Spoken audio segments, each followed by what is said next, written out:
দেওঘর হাজীবাড়ি হুসাইনিয়া যুব সংগঠনের উদ্যোগে এক বিরাট সুন্নি মহাসম্মেলনের আয়োজন করা হয়েছে, ঠিক কিনা বলেন? আজকের এই সুন্নি মহাসম্মেলনে যিনি সভাপতি থাকিবেন জনাব মোহাম্মদ আব্দুর রশিদ সাহেব, মোতাওয়াল্লি ইমাম হুসাইনিয়া রাদিয়াল্লাহু তাআলা আনহু জামে মসজিদ দেওঘর। অর্থ সুন্নি মহাসম্মেলনে যিনি সহসভাপতি জনাব মোহাম্মদ করিম সাহেব, দেওঘর হাজীবাড়ি। প্রধান মেহমান জনাব মোহাম্মদ ডাক্তার আক্তার হোসেন সাহেব, চেয়ারম্যান ১ নং দেওঘর ইউনিয়ন পরিষদ। বিশেষ মেহমান জনাব মোহাম্মদ দানা মিয়া, মেম্বার ১ নং দেওঘর ইউনিয়ন পরিষদ। উক্ত সুন্নি মহাসম্মেলনে যিনি প্রধান অতিথি আন্তর্জাতিক খ্যাতি সম্পন্ন মুফাসসির কোরআন, বাতিলের আতঙ্ক হযরত মাওলানা হাফেজ গোলাম জিলানী আন-নুমানী সাহেব, চিল্লায়ে কোন মারহাবা। উক্ত সুন্নি মহাসম্মেলনে যিনি বিশেষ অতিথি হযরত মাওলানা জাহাঙ্গীর আলম মাহবুবী সাহেব, খতিব দেওঘর ইমাম হুসাইনিয়া রাদিয়াল্লাহু তাআলা আনহু জামে মসজিদ। উক্ত সুন্নি মহাসম্মেলনে যিনি প্রধান বক্তা হাফেজ হযরত মাওলানা হাফেজ সুলাইমান আশরাফি, আমার বন্ধু, আপনারা সবাই চিনেন, যার কণ্ঠের আওয়াজ আপনাদেরকে পাগল করে দিবে, ঠিক কিনা কোন? উক্ত সুন্নি মহাসম্মেলনের মাহফিল পরিচালনায় হাফেজ আব্দুর রাজ্জাক সাহেব, দেওঘর হাজীবাড়ি। এছাড়াও আরো স্থানীয় উলামায়ে কেরামগণ যারা আছেন, প্রিয় ভাই ও বাবারা, মা ও বোনেরা, যুবক ভাইয়েরা, মাসুম বাচ্চারা, সকলকে আমি আবারও সালাম দিচ্ছি, আসসালামু আলাইকুম ওয়া রাহমাতুল্লাহি ওয়া বারাকাতুহু। আমাদের সামনে আমাদের নানা মেম্বার সাহেব উপস্থিত হয়েছেন, সকলে বলি মারহাবা। আলহামদুলিল্লাহ। আমরা এখানে এসেছি আল্লাহ পাকের বরকত নেওয়ার জন্য, রহমত নেওয়ার জন্য, আল্লাহ পাকের দয়া নেওয়ার জন্য, ঠিক কিনা কোন? আল্লাহ পাকের দয়া ছাড়া কিছু হওয়া যায়? এখন আপনি যদি বলেন আমি ওইটা হয়ে যাব, সেইটা হয়ে যাব, যদি আল্লাহ পাক আপনাকে না দেয় আপনি হতে পারবেন?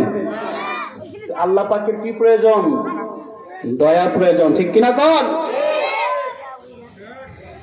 দুনিয়ার মধ্যে কত মানুষ ছিল, এখনো আছে।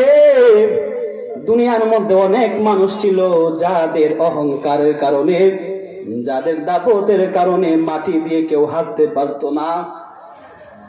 আজ তারা এমন একটি জায়গার মধ্যে ঘুমিয়ে আছে, যেই জায়গার মধ্যে ঘুমিয়ে থাকা যায় কিন্তু ওই জায়গা থেকে আর আসা যায় না, ঠিক কিনা কর? মানুষ যখন মারা যায়, মারা যাওয়ার পর মানুষ আল্লাহ তাআলাকে বলে, মাওলা আমারে আরেকটি বার দুনিয়ার মধ্যে পাঠাও, আমাকে আরেকটি বার দুনিয়ার মধ্যে পাঠাও। আল্লাহ বলবে, না না, জীবন একবার, মরণ একবার, আর দুনিয়ার মধ্যে পাঠানো হবে না। এই জন্যই সময় থাকতে আল্লাহ পাকের গোলামি করা দরকার আছে না নাই? নবীর ভালোবাসা দরকার আছে না নাই? ওলি আল্লাহদের ভালোবাসা দরকার নাই নাকি? দরকার আছে।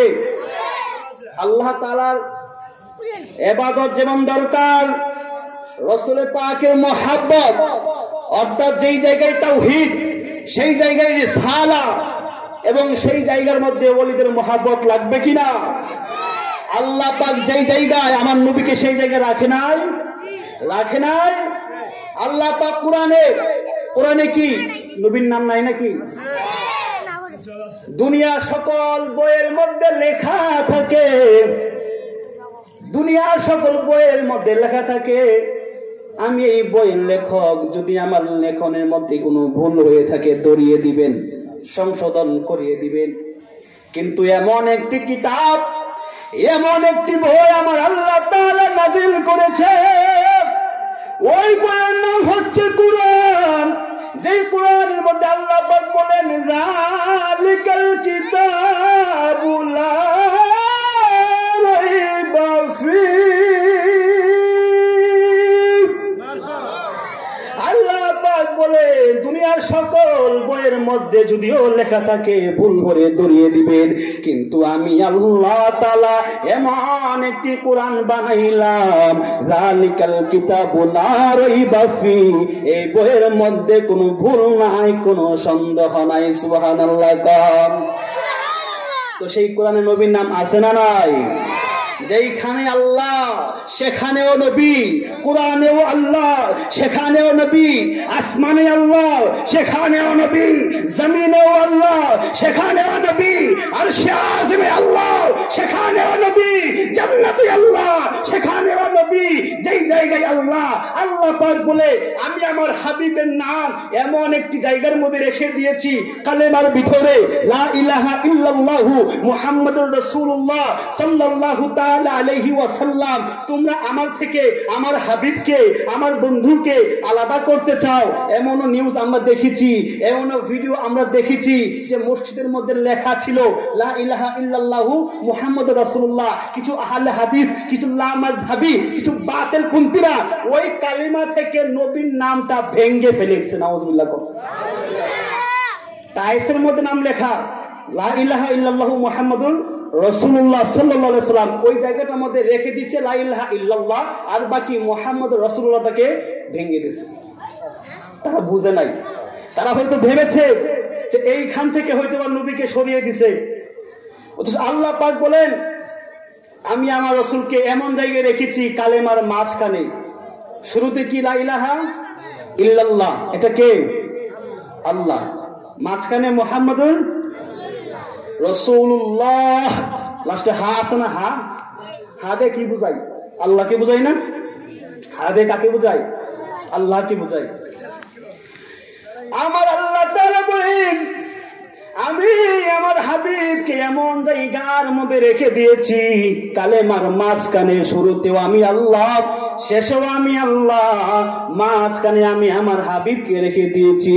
কেউ যদি আমার নবীকে আঘাত করতে আসে, শুরু থেকে আঘাত করতে আসলে আমি আল্লাহকে আগে ভাঙতে হবে, শেষের দিকে ভাঙতে হলে আগে আমি আল্লাহকে ভাঙতে হবে। এবার আপনারাই বলুন, যারা মুহাম্মাদুর রাসূলুল্লাহকে ভেঙে ফেলে দিছে, ওই মুহাম্মাদুর রাসূলুল্লাহ লাস্টের শেষের দিকে আল্লাহ আছে না নাই? আল্লাহ আছে না? তাহলে নবীর নাম যখন ফালাই দিছে, এখানে আল্লাহ নামটাও কি করছে? ফালাই দিছে। তারা কি তাওহীদ হতে পেরেছে? তাওহীদ হয়েছে? এটা শুধু তাওহীদ দিয়ে হবে না। আপনি ইহুদির কাছে যান, তারাও আল্লাহকে মানে, ঠিক কিনা কোন? আপনি খ্রিস্টানের কাছে যান, তারাও আল্লাহকে মানে। তার মানে বোঝা যায় আল্লাহকে নিয়ে কোনো দ্বন্দ্ব নাই। আছে? নাই তো। আল্লাহকে নিয়ে কোনো দ্বন্দ্ব নাই। দ্বন্দ্ব হচ্ছে নবীকে নিয়ে। কাকে নিয়ে? নবীকে নিয়ে। নবীর ক্ষমতা বাড়িয়ে দিয়েছেন কে? তোমার ক্ষমতা চলে আসমানে, শুধু জমিনে নয়, তোমার ইশারায় চন্দ্র দ্বিখণ্ডিত হয়, ঠিক কিনা কন? আমার নবী যখন আঙ্গুল মুবারক দিয়ে ইশারা করতেন, আকাশের চন্দ্রকে আমার আল্লাহ তাআলা দুই ভাগ করে দিতেন। সুবহানাল্লাহ। কন সেই আকাশের চন্দ্র আমরা সবাই উপমা দেই, তোমার চেহারাটা আকাশের চাঁদের মতো, ঠিক কিনা কন? কেউ বউকে ভালোবেসে বলে তোমার চেহারাটা আকাশের চাঁদের মতো, ঠিক কিনা বলেন? কেউ আবার তার গার্লফ্রেন্ডকে দেই তোমার চেহারাটা চাঁদের মতো, কিন্তু চাঁদের মধ্যে কলঙ্ক আছে, আমার নবীর চেহারার মধ্যে কোনো কলঙ্ক নাই, ঠিক কিনা কর? চেহারায় মুস্তফা জব দেখায়া গায়া, চুপ গায়ে তারে চন্দ শর্মা গায়া। সুবহানাল্লাহ। কর আমার নবীর চেহারা মুবারক যখন দুনিয়ার মধ্যে ওপেন হয়েছে, আমার নবীর চেহারাটা এত সুন্দর, এত নুরানি ঝলক মেরেছে, আকাশের চাঁদ শরম পেয়ে গিয়েছে। আকাশের চাঁদ তুমি কেন শরম পাইলা? আকাশের চাঁদ উত্তর দিবে, দুনিয়ার সব মানুষে সৌন্দর্যের উপমা দিতে গিয়ে আমি চাঁদকে ব্যবহার করে কেউ তার ভালোবাসার মানুষকে বলে তোমার চেহারা চেহারাটা চাঁদের মতো, কেউ তার বউকে বলে তোমার চেহারাটা চাঁদের মতো। কিন্তু আজকে যখন দেখলাম কামলিওয়ালা নবী দুনিয়ার মধ্যে তাশরিফ আনলেন, ওনার চেহারাটা এত নূরানি, যে নূরানি দেখে আমি চাঁদ শরম পেয়ে গেছি। সুবহানাল্লাহ কর।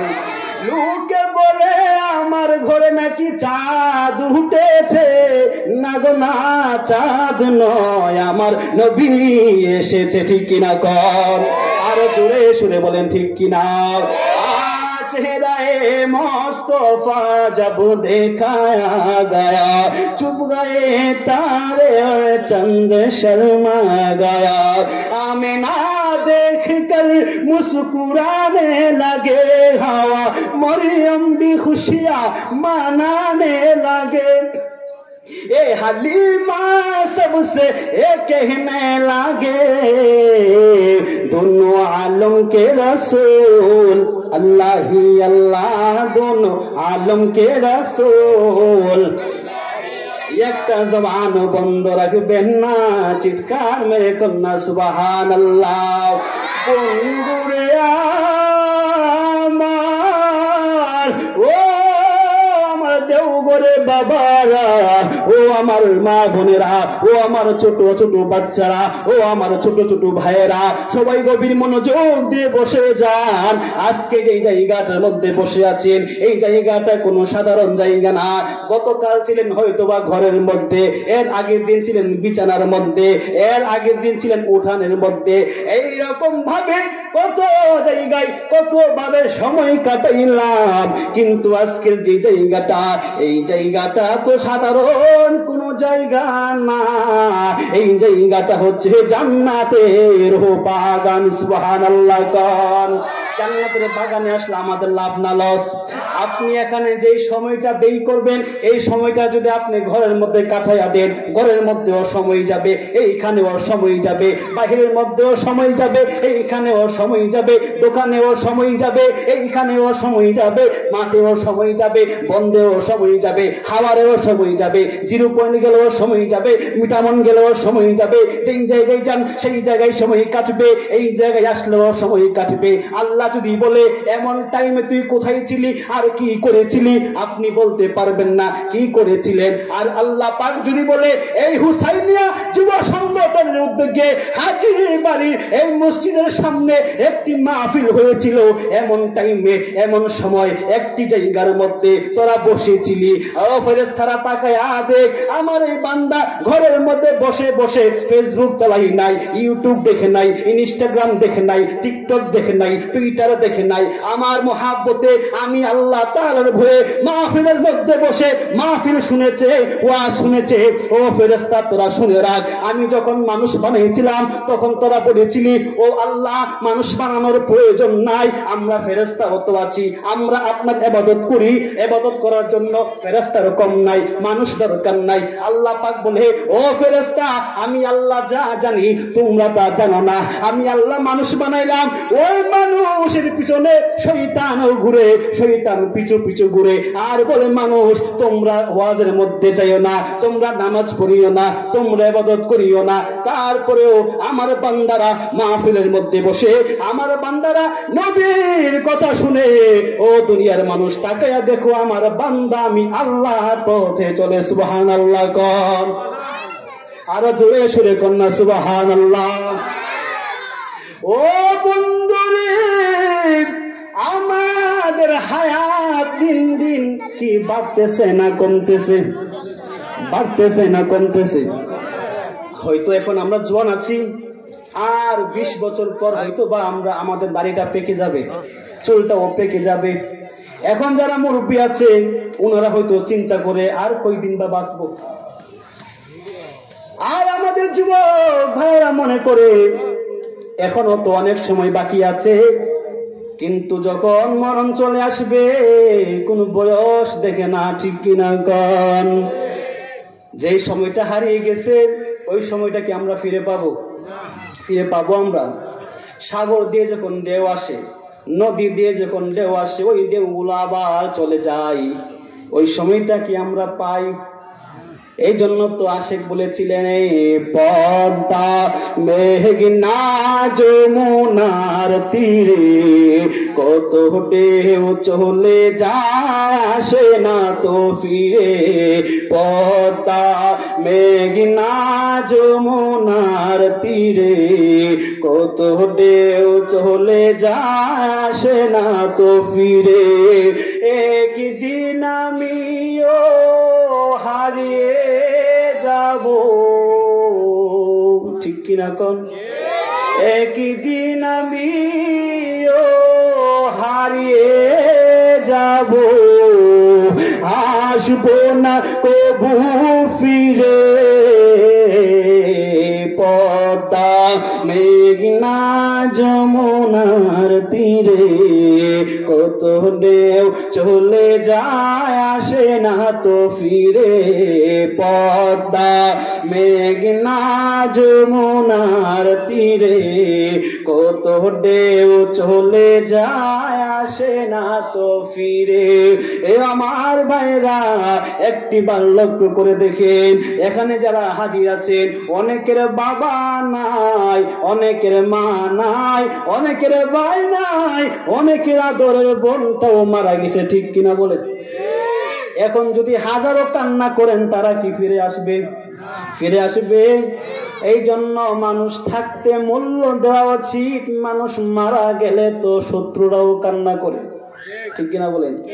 এখন যদি আমি মারা যাই, আমার শত্রু কি আছে না? আমাকে সবাই ভালোবাসে না? সবাই তো আমাকে ভালোবাসে না। অনেক মানুষ আছে যারা আমাকে ঘৃণা করে। একটা মানুষকে দুনিয়ার সবাই পছন্দ করতে পারে না। তো আপনি যখন মারা যাবেন তখন কিন্তু আপনার শত্রুরাও কান্না করবে, এই লোকটা মারা গেছে। তো দুনিয়ার সবাই যদি মারা যাবে, কেউ বাঁচতে পারবে না।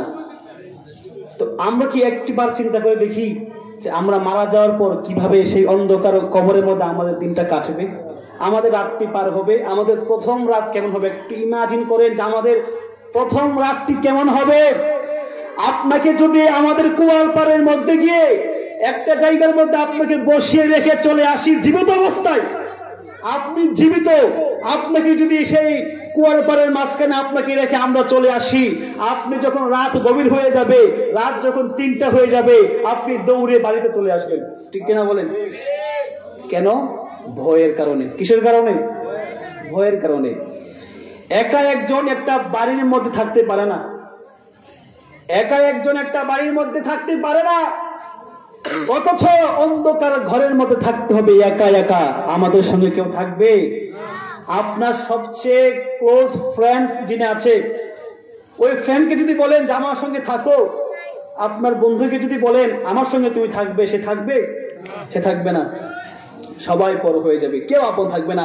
মারা যখন যাবে, এমনও হাদিস পাওয়া যায় যখন কোনো মানুষ, বিবাহিত মানুষ মারা যায়, ধরেন স্বামী মারা গেছে বা স্ত্রী মারা গেছে, মারা যাওয়ার সঙ্গে সঙ্গে এদের বিবাহটা বিচ্ছেদ হয়ে যায়, ওটা ভেঙে যায়, ওরা স্বামী স্ত্রী থাকে না। তাহলে কেউ আপন থাকবে? আপন কেউ থাকবে না। তো আমাদের ইন্তিকালের আগে আমাদের আল্লাহ পাকের ইবাদত, রাসূল পাকের ভালোবাসা, ওলিদের মহব্বত এরকম আছে না নাই? রাসূলের কোন ধর্ম আছে না নাই? তো ওলিদের তো কোনো মরণ নাই, আছে? আমাদের যেই দেশের মধ্যে অলিগণ আসে, আলে রসুলগণ আসে, ওনারা আসার কারণে কি আমাদের লাভ হয় না লস হয়? আমি একটা জিনিস খেয়াল করেছি, আমরা যেই জায়গায় থাকি, অনেক সময় ভৈরব থাকি, নরসিংদী, অনেক জায়গায় যাই, ওইখানে দেখি যে একদম পিওর সুন্নি কোন এলাকা পাওয়া যায় না। হয়তোবা বাপের সুন্নি, ছেলে ওয়াহাবি, ভাই সুন্নি, আরেক ভাই হচ্ছে লামাযহাবি, আরেক ভাই শিয়া, আরেক ভাই খারিজি, আরেক ভাই রাফিজি, আরেক ভাই কাদিয়ানি, চাচা হচ্ছে তাওহীদ, হিজবুত তাওহীদ, আহলে কুরআন, এরকম বিভিন্ন দল ভরপুর হয়ে আছে। কিন্তু আমাদের দেশগুলো একটু তাকিয়ে দেখেন, বেশিরভাগ তারা হচ্ছে সুন্নি, ঠিক কিনা কোন? বেশিরভাগ কি? এই সুন্নি হওয়ার কারণ হচ্ছে আমাদের দেশের মধ্যে আলে রসুলগণ কদম রেখেছেন, সুবহানাল্লাহ কোন? সেই কদম রাখার কারণে আমরা কি হয়েছি? সুন্নি হয়েছি। তো সুন্নি হয়ে আমাদের লাভ হয়েছে না লস হয়েছে? লাভ হয়েছে না লস হয়েছে? আরে দুনিয়ার মধ্যে অনেক দল আছে, ওয়াহাবি আছে, খারিজি আছে, লামাযহাবি আছে, হিজবুত তাওহীদ, কাদিয়ানি, যত দল বলেন, শিয়া বলেন, যত দল আছে সব দল জাহান্নামে চলে যাবে। কারণ সবাই তো আল্লাহকে মানে, সবাই তো কোরআনকে মানে, কিন্তু নবীর ব্যাপারে সবার আকীদা এক নাই। আপনি যদি বলেন শিয়াদের আকীদা কি, শিয়াদের আকীদা হচ্ছে আল্লাহ পাক হযরত মাওলা আলীকে নবী চাইছিল বানাইবার জন্য, কিন্তু ভুলে গেছে আমাদের নবীর কাছে। নাউযুবিল্লাহ। আল্লাহ তাআলা কি ভুল হয়? আল্লাহ তাআলা ভুল হয়? তাহলে শিয়ারা কি জান্নাতে যাবে? যারা বলতে পারে আল্লাহ তাআলার ভুল হয়, তারা কোনো সময় জান্নাতি হতে পারে না। আমার ভাইয়া, আমার আল্লাহ তাআলা আমার নবীকে কেন নবী বানাবে না? কারণ দুনিয়া আল্লাহ পাক যখন সৃষ্টি করে নাই, তখন আমার আল্লাহ তাআলা নবীকে সৃষ্টি করেছেন। সুবহানাল্লাহ। যখন আদম নবী হয় নাই, অনেকে একটা গজল বলে, তুমি আদম নবীকে প্রথম সৃষ্টি করিয়া ঘোষণা করিলেন শ্রেষ্ঠ মানব বলিয়া, তাই নূরের ফেরেশতা করে আদমকে সিজদা। বলে কি বলে না? তাই নূরের ফেরেশতা করে আদমকে সিজদা ঘোষণা করিলেন তুমি মানুষ শ্রেষ্ঠ। মনে কিছু বলে, কিন্তু এটা মধ্যে আমি ভুল দেখি। কেন ভুল দেখি? আল্লাহ পাক প্রথম আদম নবীকে সৃষ্টি করে নাই, আল্লাহ পাক সৃষ্টি করেছেন আমার নবীকে। কাকে? এই জন্য এটা বলবেন এইভাবে, তুমি নূরের নবীকে প্রথম সৃষ্টি করিয়া ঘোষণা করিলেন শ্রেষ্ঠ নবী বলিয়া, তাই নূরের ফেরেশতা করে নবীকে সিজদা। তাই নূরের ফেরেশতা করে নবীকে সিজদা। অনন্ত অসীম তুমি রহিম রহমান, আল্লাহু আল্লাহু তুমি জাল্লে জালালু, আল্লাহু আল্লাহু তুমি জাল্লে জালালু। শেষ করা তো যাই না গে তোমার গুণগান, একটা জবান বন্ধ রাখবেন না, চিৎকার মেরে কন্যা আল্লাহু আকবার। ও বন্ধু আমার আল্লাহ তাআলা আমার নবীকে কখন সৃষ্টি করেছে এই ঘটনা যদি বলতে চায়, আমার আল্লাহ তাআলা তো জিবরাইলকেও সৃষ্টি করেছেন। জিবরাইল একবার আল্লাহ তাআলা আমার নবীকে বললেন, ইয়া রাসূলুল্লাহ, নবী গো, ও মায়ার নবী, দয়ার নবী, আপনি নবীর বয়সটা কত আমি জানতে চাই। তখন আমার আল্লাহ আমার নবী ডাক দিয়ে বলে, ও জিবরাইল, আমার বয়স নিয়ে কেন প্রশ্ন করেছো? কারণ জিবরাইল মনে করতো নবীর চাইতে জিবরাইল বড়। নাউজুবিল্লাহ। জিবরাইল আলাইহিস সালাম মনে করতো জিবরাইল আলাইহিস সালামের বয়সটা বেশি হবে। আমার নবীকে কইয়া, রাসূলুল্লাহ নবী গো, ও মায়ার নবী, দয়ার নবী, আপনার বয়স কত আমি জানতে চাই। আমার নবী ডাক দিয়া বলে, ও জিবরাইল, আমি তো বলবো, আগে বলো তোমার বয়স কত। জিবরাইল কই, আমি জানি না। সুবহানাল্লাহ। আমি তো জানি না আমার বয়স কত, কিন্তু আমার একটা কথা মনে আছে। বলে কি মনে আছে? বলে আমাকে যখন আমার আল্লাহ তাআলা প্রথম সৃষ্টি করেছে, ওই সময় আমি আকাশের মধ্যে একটা তারকা দেখতে পাইতাম। ওই তারকাটা যদি ভাইসা থাকতো ৭০,০০০ বছর বাইসা থাকতো, ওই তারকাটা যদি ডুইবা থাকতো ৭০,০০০ বছর ডুইবা থাকতো। ওই তারকাটাকে আমি ৭২,০০০ বার বাসতে দেখেছি, ৭২,০০০ বার ডুবতে দেখেছি। চিল্লায় কোন সুবহানাল্লাহ। এবার দেখেন জিবরাইল আলাইহিস সালামের বয়স কত। একটা তারকা দিয়ে দেখতেন, ওই তারকা যখন বাইসা থাকতো ৭০,০০০ বছর বাসতো, আবার যখন ডুইবা থাকতো ৭০,০০০ বছর ডুইবা থাকতো। ওই তারকাটাকে ৭২,০০০ বার বাসতে দেখেছে, ৭২,০০০ বার ডুবতে দেখেছে। সুবহানাল্লাহ।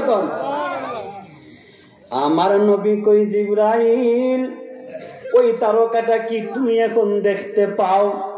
জিবরাইল কই, না, এখন তো আর দেখি না। বলে ওই তারকাটাকে জানোনি জিব্রাইল কই তাও জানি না।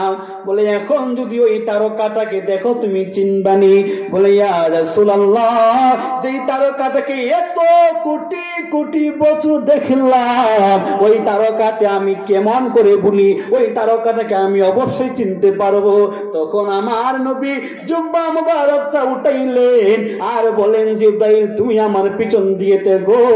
জিব্রাইল যখন নবীর পিঠ মুবারকে তাকাইলো, তাকাইয়া দেখে যেই তারকাটাকে crore crore million billion trillion বছর আকাশের মধ্যে দেখিলো, ওই তারকাটা আর কেউ না, ওই তারকাটা হচ্ছে আমার নবী মুহাম্মদুর রাসূলুল্লাহ। সুবহানাল্লাহ। কোন সৃষ্টি হয়ে নবী গোপনার বেশে ৭০,০০০ বছর ছিলেন তারকার বেশে। সুবহানাল্লাহ। কোন সৃষ্টি হয়ে নবী গোপনার বেশে ৭০,০০০ বছর ছিলেন ময়ূরের বেশে। নবী তুমি সাল্লাল্লাহ, তুমি কামলা। সুবহানাল্লাহ। কোন আমার নবীর সুরত তো একটা না রে বেকুব, আমার নবীর সুরত হচ্ছে অনেক। আমার নবী তারকার বেশেও ছিল, আমার নবীজি ময়ূরের বেশেও ছিল, আমার নবীজি মানব সুরতে এসেছে।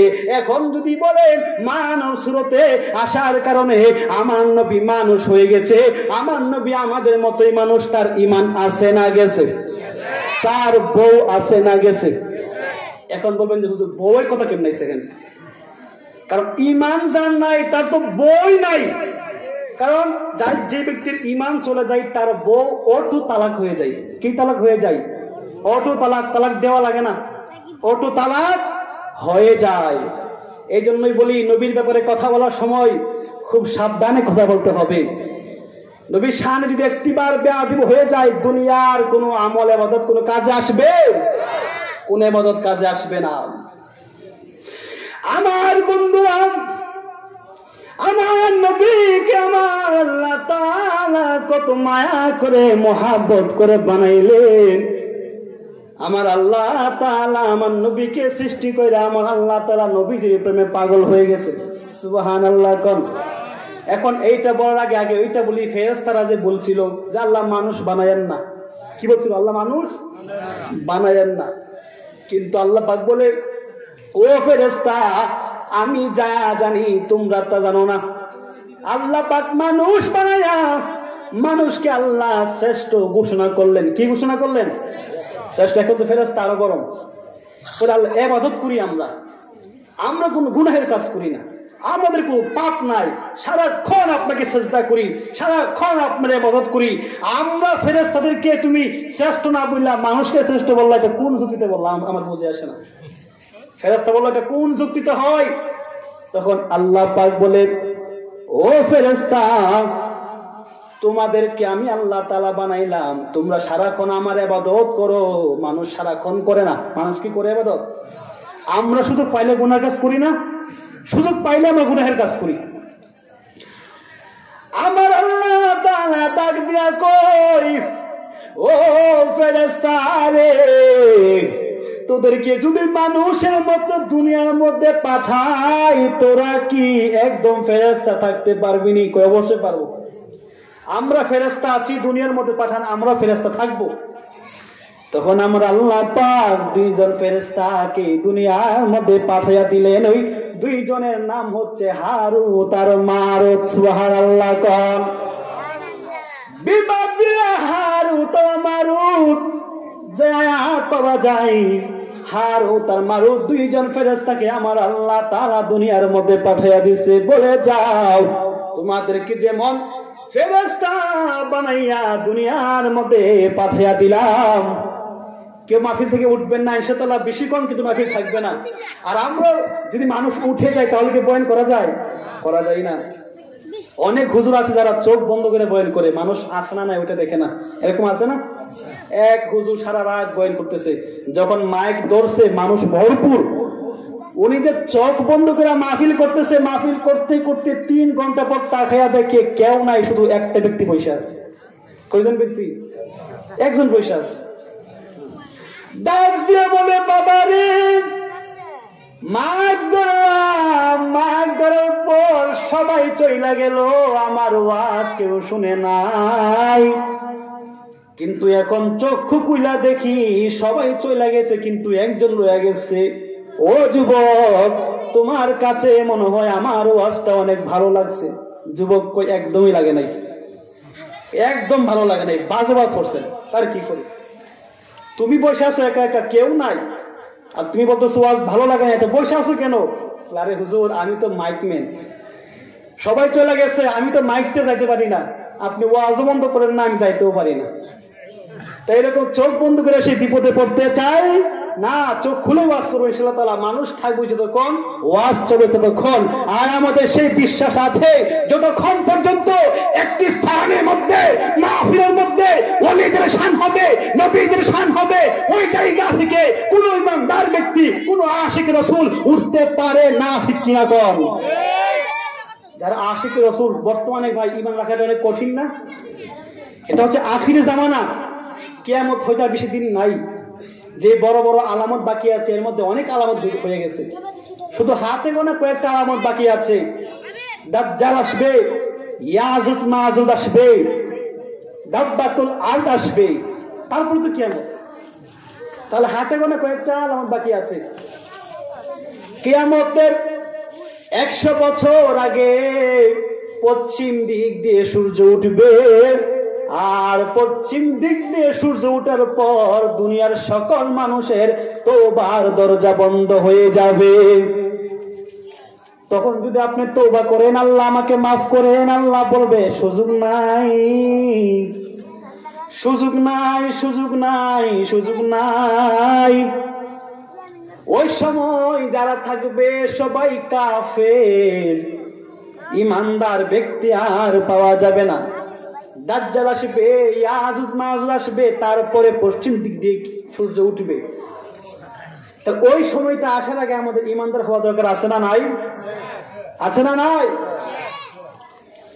আমার ভাইরা সকলে বলেন মারহাবা। আমাদের সামনে হযরত মাওলানা হাফেজ সুলাইমান আশরাফি সাহেব হাজির হয়েছেন। তিনি কিছুক্ষণ পরে মাইক ধরবেন।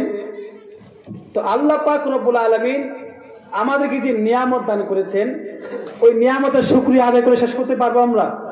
পারবো না।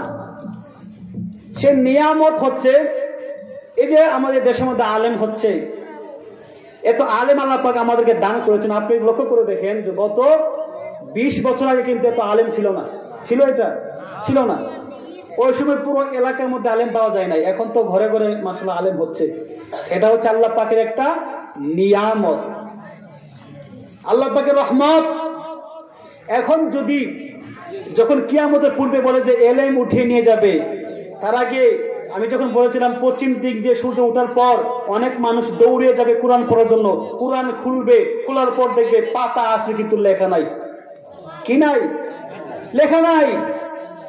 তখন তারা কান্না করতে করতে বেহুশ হয়ে যাবে। আর যখন দুনিয়া কিয়ামত হয়ে যাবে, ওই সময় কি ভয়াবহ সে দিনটা হবে। মানুষগুলি যারা মারা গিয়েছে কবর থেকে লাফিয়ে লাফিয়ে উঠবে।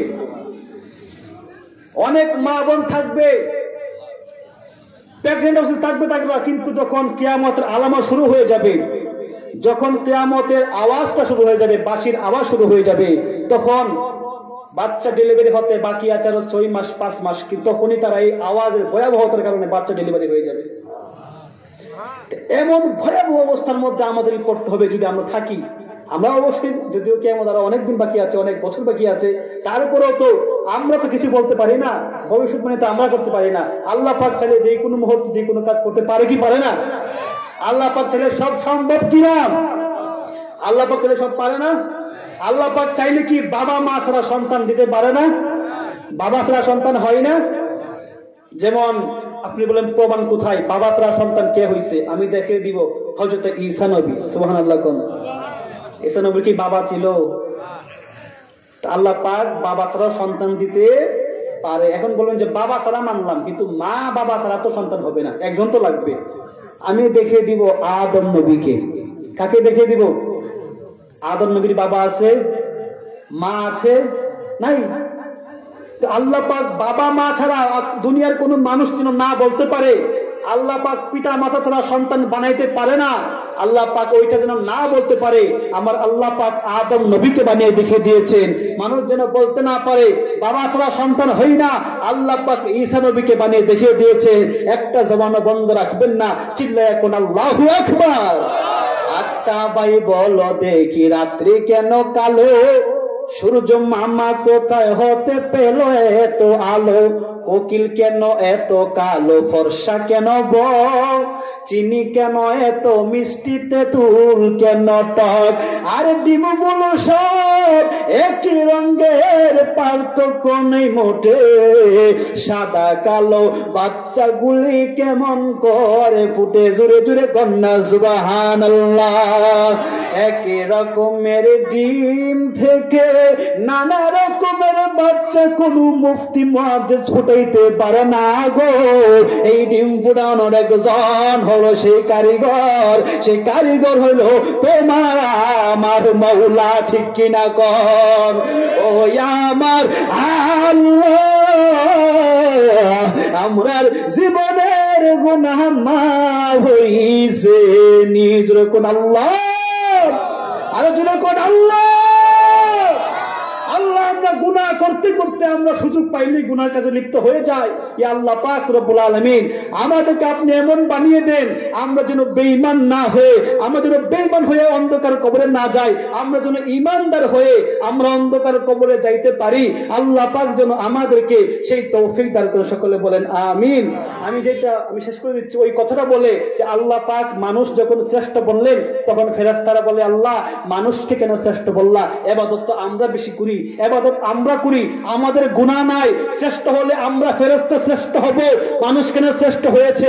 আল্লাহ পাক বলে এখন দেখো তোমাদের দুইজনকে আমি দুনিয়ার মধ্যে পাঠাইলাম, এবার দেখি তোমরা দুনিয়ার মধ্যে যায় কি করো। আল্লাহ পাক হারুত আর মারুতকে দুনিয়ার মধ্যে পাঠাইয়া দিয়েছে, সুবহানাল্লাহ। দুনিয়ার মধ্যে পাঠাইয়া দিয়েছে। আল্লাহ পাক বলে যেহেতু দুনিয়ার মধ্যে গেলা, দুনিয়ার মধ্যে তো শয়তান আছে, শয়তানের ওয়াসওয়াসা কিন্তু পড়বে, কারণ ফেরেশতার মধ্যে তো শয়তানের কোনো ধোঁকা নাই। আমার আল্লাহ তাআলা ওই ফেরেশতাদের পিছনে শয়তানকে বলে দিল মানুষকে যে এইভাবে ধোঁকা দাও সেম ভাবে তোমরা তাকেও ধোঁকা দিবা। ওই ফেরেশতারা জমিনের মধ্যে যাওয়ার পর কিছুদিন ইবাদত করার পর হুট করে একদিন নামাজ বাদ দিয়ে দিছে। নাউজুবিল্লাহ। কোন কি বাদ দিছে? এখন কে ফেরেশতা আছে? ফেরেশতা আছে। এখন কিছুদিন পর একটা মেয়ের জন্য পাগল হয়ে গেছে। কার জন্য পাগল হয়েছে? ওই মেয়েটার জন্য পাগল হয়েছে। একজন না, হারুত আর মারুত দুইটা মিল্লা পাগল হয়েছে। ওই মেয়েটার জন্য হারুত আর মারুত দুজন মিল্লা পাগল হয়েছে। এখন তো হারুত আর মারুত মারামারি একটা মেয়ের জন্য। এখন কে ফেরেশতা আছে? নাই। তো এখন তারা কি করবে? ওই মেয়েটা বলতেছে যদি আমাকে পাইতে চাও তাহলে তোমরা আল্লাহকে বাদ দিতে হবে। নাউজুবিল্লাহ। কোন ওইটা তো মেয়ে না, শয়তান। ওইটা কি? শয়তান।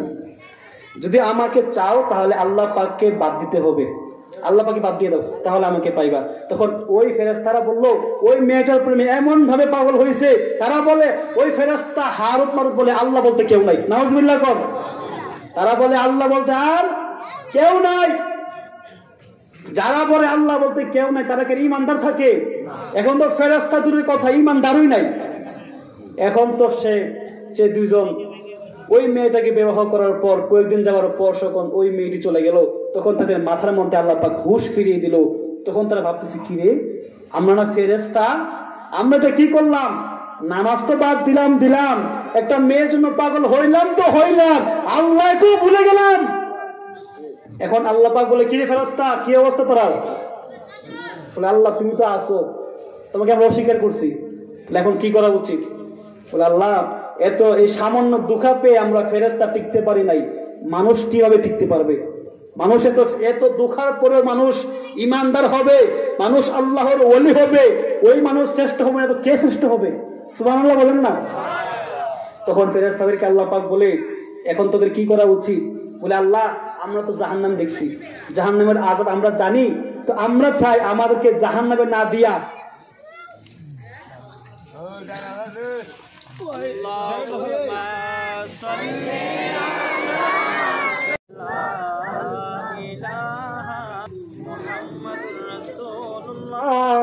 সাল্লাল্লাহু তাআলা আলাইহি ওয়াসাল্লাম সকলে বলে আলহামদুলিল্লাহ। তো ভাইরা, আমরা যেই জায়গায় ছিলাম ওই ফেরেশতারা বলে, আল্লাহ আমরা তো জাহান্নাম দেখেছি, আমাদেরকে জাহান্নামে না দিয়া আমাদেরকে দুনিয়ার মধ্যে কিয়ামত পর্যন্ত আগুন দিয়ে পোড়াও, যখন দুনিয়া কিয়ামত হয়ে যাবে তখন আমাদেরকে মাফ করে দিও। আল্লাহ পাক বলে, ঠিক আছে, তোদেরকে জাহান্নাম দিলাম না, তোদেরকে দুনিয়ার মধ্যে রাখলাম, কিন্তু কিয়ামত পর্যন্ত আগুনে পুড়তে হবে। ওই হারুত মারুতকে আল্লাহ পাক মাথা নিচে দিয়ে উপরে ঠ্যাং রেখে এখনো পুড়াচ্ছে, এখনো তারা পুড়তেছে, দুনিয়ার জমিনে তারা আছে একটি পাহাড়ের মধ্যে। যখন দুনিয়া কিয়ামত হয়ে যাবে তখন সেই দুই ফেরেশতাকে আল্লাহ পাক মাফ করে দিবেন, কোন সুবহানাল্লাহ। তো প্রিয় ভাইয়ের, আমার বাবারা অনেকক্ষণ আলোচনা করেছি, আমি আর বেশি লম্বা করবো না, আমি শেষ করে দিচ্ছি। তো মাইকটা ছাড়ার আগে আমি আপনাদের সঙ্গে একটি ছোট্ট একটি নাশিদ গাইতে চাই, গজল গাইতে চাই। রাজা আছে না নাই?